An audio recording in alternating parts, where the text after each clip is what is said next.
This old guy DIY video has to do with modifying an SBE3, apparently knockoff stock. So when it's in use, it won't move forward on its own. I put one of these on a 300 and the recoil would cause this thing to move towards the receiver.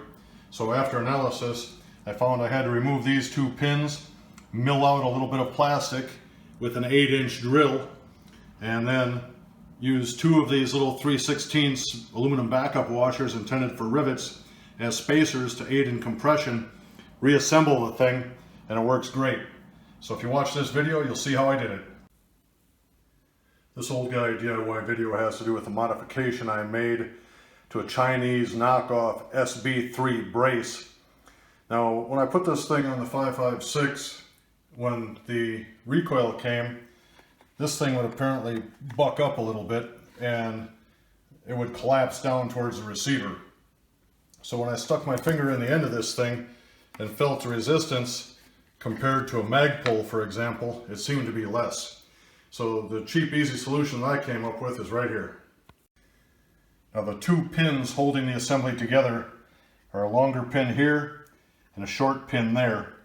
So I knocked the pins out, and that's what they look like. And this is the assembly. I just used a couple of small screwdrivers to prove my theory before I did my thing, but I'll show you what the disassembly looks like. Now after removing the pins, you get this little plug.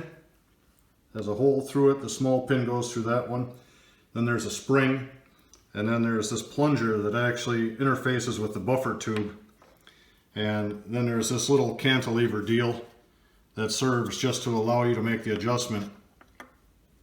So when I pulled it out initially, I was thinking about getting a stronger spring or taking and stretching this spring. And I thought, well, if I put a spacer in there instead, I could get more compression and perhaps it would hang on more like the original SBE. So what I found is that aluminum backup washers for 3/16 rivets are the perfect size to provide the additional compression. So I took the little plug here and I just dropped two of these on there. And then I reassembled this thing. And when you stick your finger in from the end, the compression is much more like the Magpul.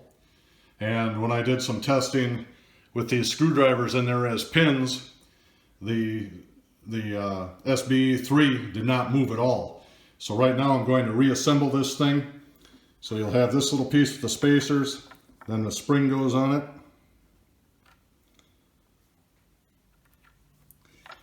And then the plunger, the plunger goes this side up. And you'll see there's the hole that the top roll pin goes through.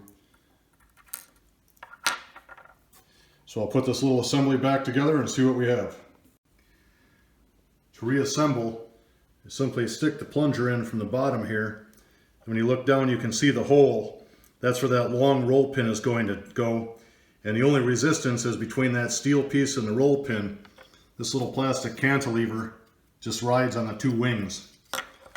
So then, you take this thing, and it just slides up here. And I'll line up the hole in this with the hole in the plunger, and I'll drive that longer roll pin back in. I have the long pin reinstalled, so the plunger is in place. I took the two little washers and set it on that little retaining plug. Now I'll take the spring, put this in the hole, flip this thing up this way so I can put the assembly back together, and then I'll tap that second pin back in. Now I have the second pin installed.